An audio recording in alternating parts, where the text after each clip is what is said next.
¿Qué tal? Hoy vamos a desgranar uno de los libros de finanzas más reveladores de los últimos años, La psicología del dinero de Morgan Housel.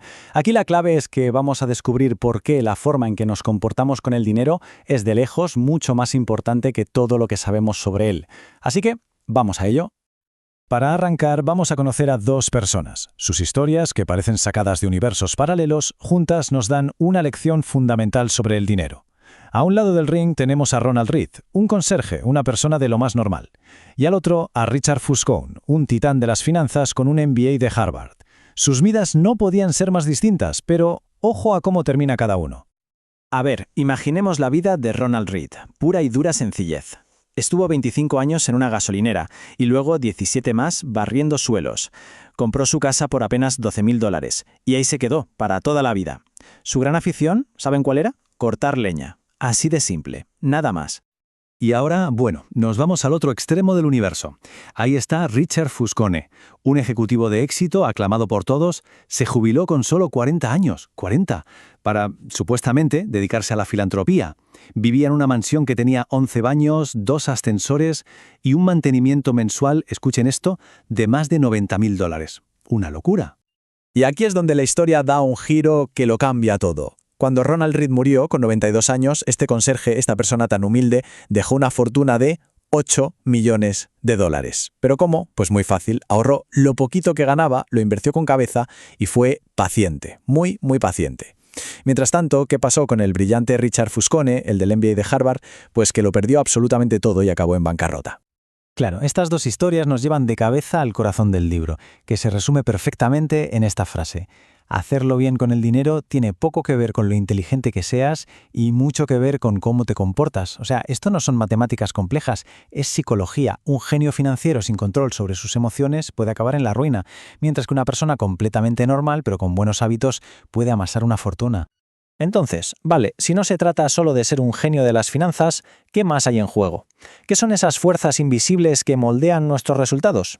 Pues bien, el libro apunta a dos factores gigantescos que casi siempre pasamos por alto. Y esos dos factores son la suerte y el riesgo. Son, básicamente, las dos caras de la misma moneda, y ambas nos dan una lección de humildad tremenda. Que no todo lo que pasa en la vida, para bien o para mal, es 100% culpa o mérito nuestro. Pensemos un momento en Bill Gates. Nadie duda de que es un genio, por supuesto, pero su historia es también un caso de suerte, pero de suerte cósmica. En 1968, siendo un chaval, fue a parar a una de las poquísimas escuelas de todo el planeta que tenía una computadora. ¿Y cómo la consiguieron? Pues gracias a la visión de un profesor y a una colecta que organizó el Club de Madres.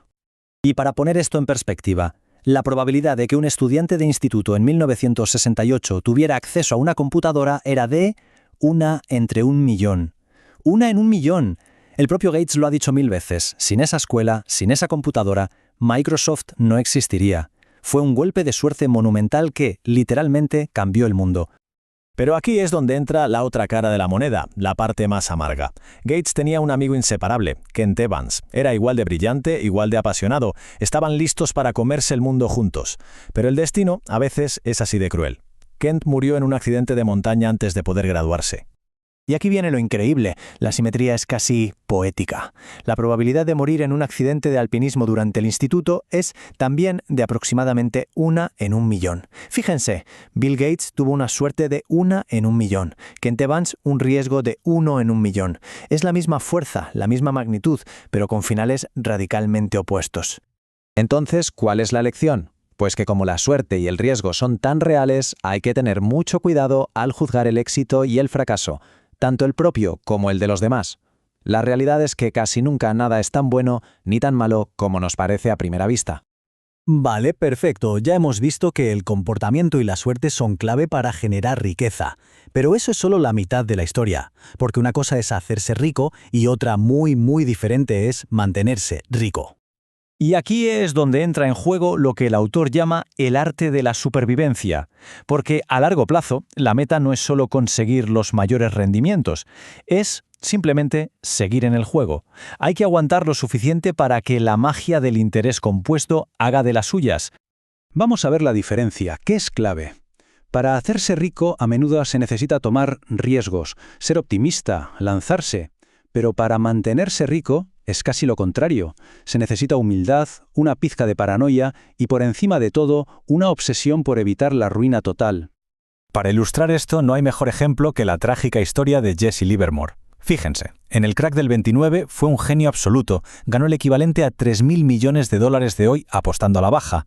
Pero claro, para 1933 su confianza se había convertido en pura arrogancia. Se arriesgó demasiado y lo perdió todo. Era un maestro en hacer dinero, pero un completo desastre a la hora de conservarlo. Y luego, en la otra cara de la moneda, tenemos a Warren Buffett.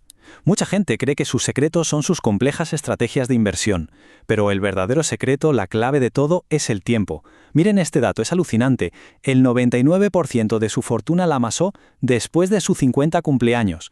Su habilidad no ha sido buscar el pelotazo, sino conseguir ganancias decentes que ha mantenido durante, casi un siglo. El verdadero superpoder de Buffett ha sido simple y llanamente la supervivencia. Nunca se endeudó hasta las cejas, no vendió todo presa del pánico en ninguna de las 14 recesiones que ha vivido, no puso en juego su reputación, simplemente sobrevivió. Y al sobrevivir, le dio al interés compuesto el ingrediente que más necesita: tiempo. Su verdadera ventaja competitiva es esa, la longevidad.